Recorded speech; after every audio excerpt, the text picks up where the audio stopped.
Poranki area మీకు విజయవాడ దగ్గర ఉంటుంది. సర్వే చేయడానికి విజయవాడ ఈస్ట్ వచ్చిద్దా? పెనమలూరు కాన్స్టిట్యున్సీ. పెనమలూరు కింద వస్తుంది.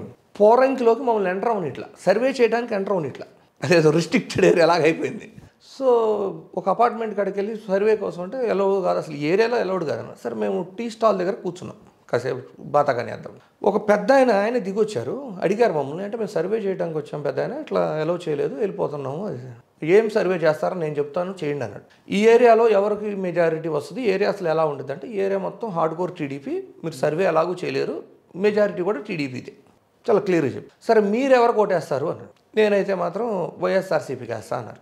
అదేంటి మేము అడిగాం కాబట్టో లేదు, మీరే చెబుతున్నారు మొత్తం పోరంకంతా టీడీపీ పడిపోతే మీరు మాత్రం వైసీపీకి వేస్తా అన్నారు, ఎందుకు అని అడిగితే నాకు ఫస్ట్ ఫేజ్లో కరోనా వచ్చిందండి. అప్పుడు టీవీలో చూపిస్తున్నది కానీ ఇవన్నీ, నేను నా ఫ్యామిలీని కూడా పిల్లల్ని అందరినీ వెళ్ళిపోమన్నాను వేరే చోటకి. వాళ్ళు నిర్మోహమాటం వెళ్ళిపోయారు. నేను కూడా ఆ సమయానికి నా ఫ్యామిలీ బతికుంటే చాలు అనుకున్నా.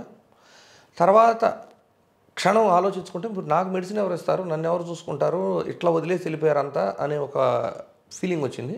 కానీ జగన్మోహన్ రెడ్డి గారి రూలింగ్లో వాలంటీరు భోజనం కానివ్వండి, ఫుడ్ కానివ్వండి, నాకు తగ్గే వరకు రోజు 2 పూటలు వచ్చి వాలంటీర్ ఇచ్చి వెళ్ళేవాడండి.